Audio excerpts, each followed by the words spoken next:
I think all of you happy studying in this premises, which is very near to my place, Indra Park Charasthala.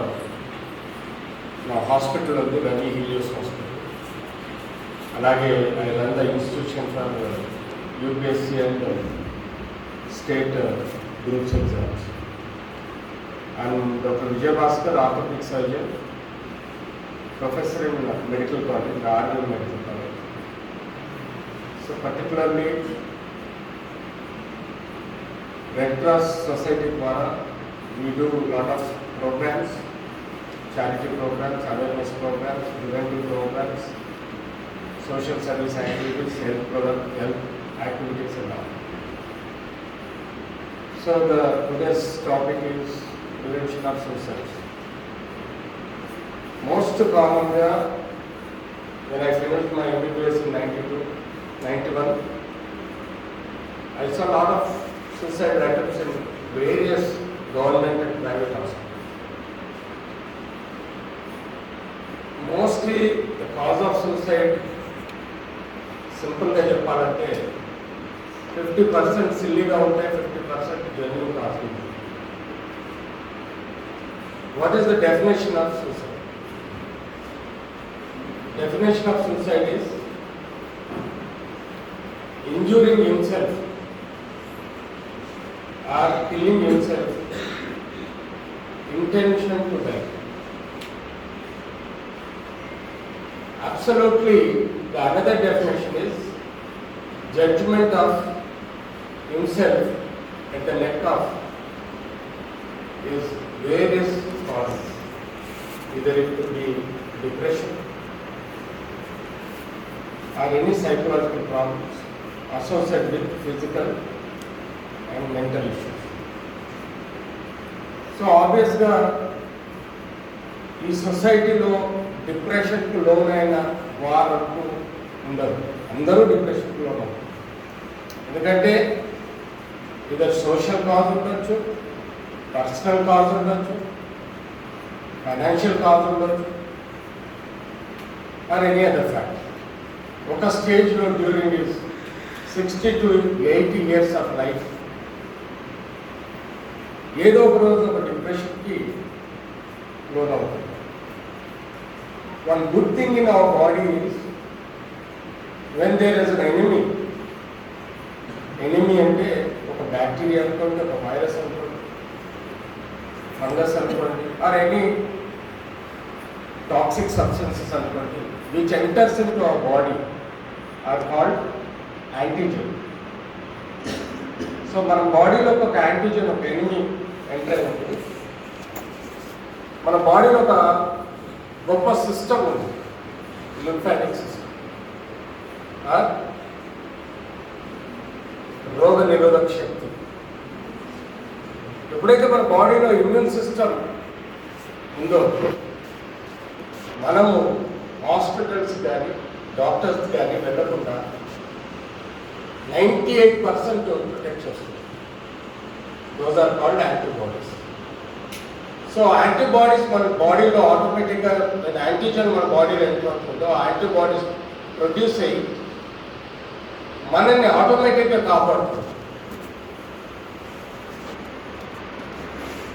So in that situation suicide అటెంప్ట్లో కూడా మనందరికీ ఏదో ఒక మూమెంట్లో డిప్రెషన్తోనే suicidal feeling అనేది definitely వస్తుంది, రాదని కాదు.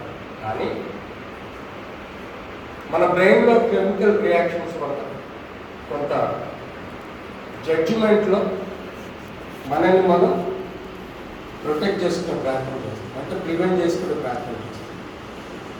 But at the edge of the judgement ఒక 10 to 15% people go for suicide. So Indian Red Cross Society is always behind the humanity to protect them. ఇలాంటి కాజ్ ఆఫ్ సూసైడ్స్ కానీ cause of health hazards మీద కానీ always ఒక మంచి నడవడికతో మీ అందరికీ చెప్పడానికి ప్రయత్నం చేస్తుంది. సో మీ సబ్జెక్ట్లో ఉంటుంది ఆబ్వియస్గా సైకాలజీ, బేసిక్ సైకాలజికల్ నాలెడ్జ్ అనేది లేకపోతే బేసిక్గా యాజ్ ఎ హ్యూమన్ బీయింగ్గా ఈ సొసైటీలో బతకాలంటే కూడా చాలా కష్టంగా ఉంటుంది. So what are the causes for the suicide attempt అంటే ప్రీవియస్లీ ఒకసారి అటెంప్ట్ చేసిన అయి ఉండాలి. యూజువల్గా మెంటల్ హెల్త్లో డిప్రెషన్, ఈ డిప్రెషన్ కూడా చాలా స్టేజెస్లో మనకు వస్తూ ఉంటుంది. ఆ స్టేజెస్ని బట్టి గ్రేడింగ్ ఉంటుంది. ఆ గ్రేడింగ్ బట్టి the increasing depression goes on which leads to final suicide attempt. అదేవిధంగా హోప్లెస్నెస్, హెల్ప్లెస్నెస్, తను తాను చాలా డిప్రెషన్లో, నేను ఇంకా ఈ సొసైటీకి పనికిరాను, నా ఫ్యామిలీకి పనికిరాను, నేను సంపాదించలేను, నేను బతకలేను అనే హోప్లెస్నెస్ కానీ హెల్ప్లెస్నెస్ కానీ, ఈ హిమ్సెల్ఫ్ తను తాను ఊహించుకోవడం, తను తాను బాధపడడం కూడా డిప్రెషన్కు లోనే ఆస్కారం ఉంటుంది. అలాగే మనం తీసుకునే ఆల్కహాల్ కానీ లేకపోతే డ్రగ్స్ కానీ, ఈ ఆల్కహాల్ కానీ డ్రగ్స్ కానీ ఏం చేస్తాయి? It నమ్స్ your brain. నమ్ అంటే ఒక స్థాయిలో నరాల ప్రక్రియని ఒత్తి పెడుతుంది. అంటే స్పర్శ లేకుండా చేయడం నమ్నెస్ అంటే. ఆ స్పర్శ తగ్గిపోవడం అంటే బ్రెయిన్లో కూడా మన ఆలోచన శక్తిని డౌన్ చేయడం, డిప్రెషన్లో పోవడం. దీనివల్ల కూడా యూ డెవలప్, అంటే ఆల్కహాల్ కానీ డ్రగ్స్ కానీ తీసుకుంటే కూడా ఇలాంటి సమస్యలు, సూసైడ్ అటెంప్ట్ వచ్చే అవకాశం. ఈ పాయింట్స్ని మీరు గుర్తుపెట్టుకుంటే there be lot of questions. మీరు యూపీఎస్సీలో కానీ గ్రూప్స్లో కానీ ఎక్కడో దగ్గర సైకాలజీ మీద క్వశ్చన్ వస్తుంది. ఈ పాయింట్స్ చాలా important. You must remember. In depth మీరు రియలైజేషన్ అవ్వాల్సిన అవసరం ఉంది. అలాగే క్రోనిక్ ఇల్నెస్, మా హెల్త్ ఇండస్ట్రీలో mostly cause of illness is pain. Pain అంటూ వస్తేనే సఫరింగ్ ఉంటుంది. పెయిన్ లేకపోతే అసలు ఆలోచనే రాదు. So when there is a severity of pain, even though అతను కానీ ఆమె కానీ ట్రీట్మెంట్, బేసిక్ ట్రీట్మెంట్ తీసుకున్నా కూడా if they are not happy or there is no release in the pain, or pain is aggravating, there is a possibility going for attempting suicide. అంతేకాకుండా trauma, traumatized, అది violence కానీ victimization కానీ or bullying, social media bullying, Facebook, Instagram ఇలాంటి ఎన్నో social media మన దగ్గర, YouTube కానీ, తద్వారా కూడా సోషల్ మీడియా ద్వారా కూడా మనం ఈ మధ్యకాలంలో ఎక్కువగా బుల్లింగ్ కానీ లేకపోతే మన సోషల్ స్టేటస్ని దెబ్బతీసే విధంగా కొంతమంది మూర్ఖులు ఉంటారు. తద్వారా కూడా డిప్రెషన్లో పోయి సూసైడ్ అటెంప్ట్ చేసుకునే ఆస్కారం ఉంటుంది. అలాగే చైల్డ్హుడ్ అబ్యూజింగ్, సైకలాజికల్ ఎఫెక్ట్ అయిపోయి child, there is a possibility. అలాగే ఫ్యామిలీలో ఆ ఫ్యామిలీ హెరిడిటరీలో కూడా కొంత మేరకు సూసైడ్ అటెంప్ట్స్ క్రమేణా ఎఫెక్ట్ అయ్యే ఆస్కారం కూడా ఉంటుంది. అంతేకాకుండా ఈ మల్టిపుల్ జనరేషన్స్లో, డికేట్స్లలో కూడా ఫ్యామిలీలలో కొన్ని ఇష్యూస్ జరిగేదాన్ని బట్టి వాటిని డీప్గా ఆలోచించి సూసైడ్ అటెంప్ట్ చేసే ఆస్కారం ఉంటుంది. అలాగే ఏం రిస్క్ ఫ్యాక్టర్స్ ఉన్నాయి సూసైడ్ అటెంప్ట్స్ చేసుకోవడానికి? పర్సనల్, అంటే ఫ్యామిలీ రిలేషన్స్ కానీ ఆ పర్సనల్ రిలేషన్స్ కానీ, సోషల్ ఆస్పెక్ట్లో స్టేటస్ గురించి, ఎక్కడైనా డిరేల్ అయినా, ఏదైనా ప్రాబ్లం వచ్చినా, అలాగే కల్చరల్ ఎఫెక్ట్స్, అలాగే financial, most common cause financial effect కూడా ఉంటుంది. మేజర్గా స్ట్రెస్సర్స్ ఏవైతే ఉంటాయో మన డే టు డే స్ట్రెస్ మన మీద పడుతుందో అది అన్ఎంప్లాయ్మెంట్, జాబ్ లేకపోవడం, ఆల్టర్నేట్ జాబ్ ఎత్తుకోవాలి కానీ జాబ్ లేదనుకొని డిప్రెషన్లో పోవడం చాలా పొరపాటు. హోమ్లెస్నెస్, ఇల్లు అంటూ చుట్టాలంటూ బంధువులంటూ ఫ్యామిలీ అంటూ ఏమీ లేకుండా ఇండివిజువల్గా సఫర్ అవుతాం. హెల్త్ పరంగా దెబ్బతింటాం. అంతేకాకుండా ఎవరైనా దగ్గర వాళ్ళు బాగా అఫెక్షనేట్గా ఉన్న వాళ్ళు సడన్గా చనిపోవడం, అలాగే సొసైటీలో హరాస్మెంట్ తద్వారా కూడా ఎంతోమంది మనం చూస్తుంటాం. ఇన్స్టిట్యూషన్స్లో హైయార్కీ హరాస్మెంట్స్ కూడా చాలా ఉంటాయి. తద్వారా కూడా స్టాఫ్ కానీ ఎవరైనా సూసైడ్ చేసుకునే అవసరం ఛాన్సెస్ ఉంటాయి. దెన్ డిస్క్రిమినేషన్ అంటే క్యాస్ట్ పరంగా, సోషల్ స్టేటస్ పరంగా ఎన్నో విధాలుగా డిస్క్రిమినేషన్ ఉంటాయి. కమ్యూనిటీ పరంగా కూడా డిస్క్రిమినేషన్ ఉంటాయి. సో యూజువల్గా మనం ఈ ఫ్యాక్టర్స్ అన్నింటినీ మనం కాజ్ ఆఫ్ సూసైడ్ అటెంప్ట్ అనుకుంటే, నేను డ్యూరింగ్ మై 35 years లైఫ్లో ఎంతోమంది సూసైడ్ అటెంప్ట్ చేసినవి చూసాను. Silly cause. నా batchmate orthopedic surgeon, smart guy, ఎస్టిక్, ఈ లవ్డ్ ఎ గర్ల్. ఆ అమ్మాయి బాంబే, ఈ అబ్బాయి ఏమో బెంగళూరు. ఈ అబ్బాయి బెంగళూరులో సెటిల్ అవ్వడం, మా పేరెంట్ దగ్గర ఉంటామంటాడు. ఆ అమ్మాయిని లేదు బాంబేలో సెటిల్ అవ్వడం, మ్యారేజ్ చేసుకొని బాంబేలో ఉందామనుకుంటాను. ఈ కన్వర్జేషన్లో తొందరపడి అబ్బాయి రాత్రి అనెస్థీషియా ఇంజెక్షన్ తీసుకొని చనిపోయాడు. సిల్లీ. సెటిల్ అవ్వడానికి దారి వెతుక్కోవాలి కానీ సూసైడ్ చేసుకొని చనిపోవడం అనేది ఎంత సిల్లీ రీజన్ అనేది యువర్ సర్ప్రైజ్. ఇంకో గొప్ప విషయం ఏంటంటే వాడు మాతో హాస్పిటల్ రౌండ్స్ కానీ, అంటే డ్యూరింగ్ ఎంబీబీఎస్ కానీ ఎంఎస్ కానీ మేము హాస్పిటల్ రౌండ్స్ చేసేటప్పుడు ఎవరైనా సూసైడ్ చేసుకున్నారంటే మీరు వెళ్ళి ఆ ఫ్యామిలీ మెంబర్స్ కానీ ఆ పేషెంట్ని కానీ తిట్టేవాడు.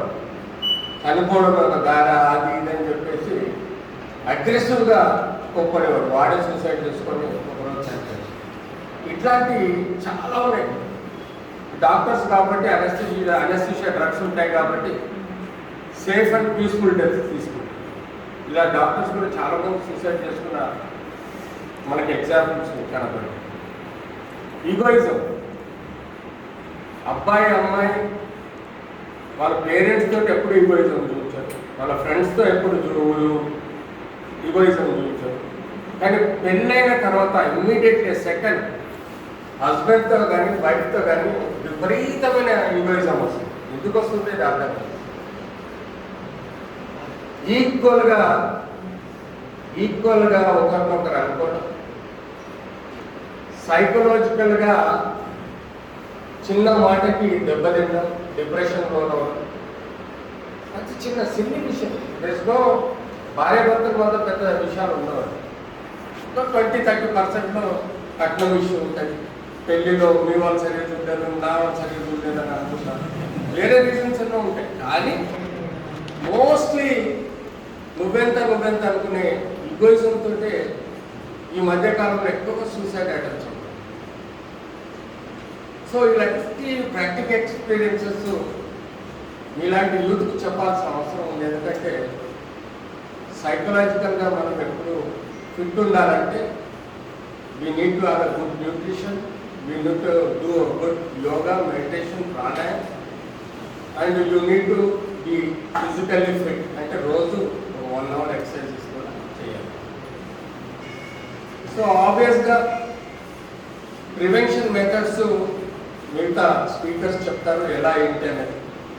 బట్ టెక్నికల్గా సూసైడ్ అటెంప్ట్లో హెల్త్ హజార్డ్స్ అనేది most important.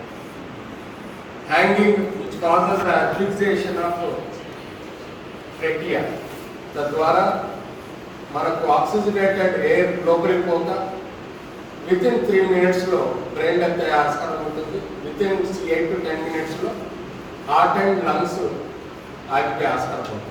So this is one of the cause, or most common cause అనుకోండి. ప్రతి సంవత్సరం దాదాపుగా 7 లక్షల మంది సూసైడ్ చేసుకుంటారు. ది సూసైడ్ డెత్ అనేది మన టోటల్ డెత్స్లో 3rd పొజిషన్లో ఉన్నది. అదే intoxicated material taking inside pesticide poison అనుకోండి. ఈ మధ్య షాంపూ ఉంది, అది చెప్తూ మళ్ళీ మీరు వాడతారన్న భయం ఉంది, చెప్పండి. ఎందుకంటే 2006లో ఫస్ట్ కేసు నేను ఒక షాంపూ తోటి ఈ గొట్టం మొత్తం ఊపిరి తీసుకున్న గొట్టం చుట్టూ ఎడిమా అంటే నీటితో కూడిన నంజు అంటారు కదా, మొత్తం బ్లాక్ చేసి ఊపిరాడక చనిపోయాడు ఒక shampoo. It was very surprising. I was in Karimnagar. That was the first. ఏం చేయాలన్నది అర్థం కాదు. దానికి ప్రివెంటివ్ మెజర్స్ మా బుక్లో లేవు. ఆ షాంపూతో చనిపోతారని ఇంతవరకు మా బుక్లో మెన్షన్ చేయబడలేదు. దానికి యాంటీడోట్ తెలియదు. So that was the first case in Karimnagar. I saw that case. ఆ కేసు చనిపోయింది అన్ఫార్చునేట్లీ. మళ్ళీ అది న్యూస్ పేపర్లో రావడంతో రోజు 10 కేసులు రావడం వల్ల ఆ షాంపూ. సో అలా షాంపూ పాయిజనింగ్ కేసెస్ మేము చూస్తూ నేర్చుకొని ట్రీట్మెంట్ ఇవ్వడం జరిగింది. ఇప్పుడు అర్థమైంది. దానికి స్టెరాయిడ్ ట్రీట్మెంట్ ఇచ్చి ఎర్లీ ఇంట్యుబేషన్ చేస్తే బతుకుతున్నాం. సో ఇట్లాంటి ఎన్నో హజార్డ్స్, గ్యాస్ట్రో ఇంటెన్షన్ అనే హజార్డ్స్ ఉంటాయి. కొన్ని టాక్సిక్, కొన్ని డైరెక్ట్ టంగ్ దగ్గర పెట్టుకోవడం వల్ల కూడా it causes cardiac neurotoxic hazards. ఇలా ఎన్నో మన పర్సనాలిటీ, మన ఫిజికల్ మీద ఎఫెక్ట్ అవుతుంది. తద్వారా మనకి పాసిబిలిటీ ఆఫ్ డెత్ ఉంటుంది. కాబట్టి ఆ during the process of suicide ఎప్పుడైతే ఉంటుందో అప్పుడు కూడా సఫరింగ్ కూడా ఎక్కువ ఉంటుంది. డ్రౌనింగ్ అనుకోండి, any other. You know, one of the famous coffee day is the man suicide చేసుకున్నాడు. దాదాపుగా 2000 కోట్ల అధిపతి. ఎన్నో ప్రాజెక్ట్ సక్సెస్ఫుల్ ఉన్నాయి.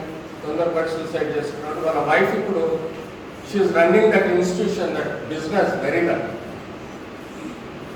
అదే ఇష్యూలో ఫైనాన్షియల్ ఇబ్బందులు వచ్చి ఆయన సూసైడ్ చేశారు. సో ఇట్లాంటి ఎన్నో ఎగ్జాంపుల్స్ ఉంటాయి.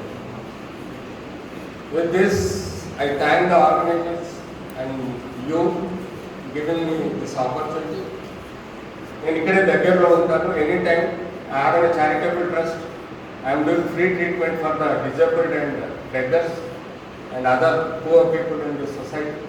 Anytime you can come to my place.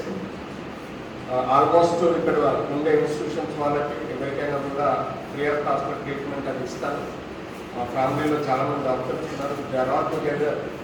We run a charitable trust called disable foundation trust. Any time you can call me round the clock 24/7. నా నెంబర్ కూడా ఇస్తాను. So with that you can anytime you can call my number for any medical help or mental illness, psychological problems. We have a team to discuss with you. So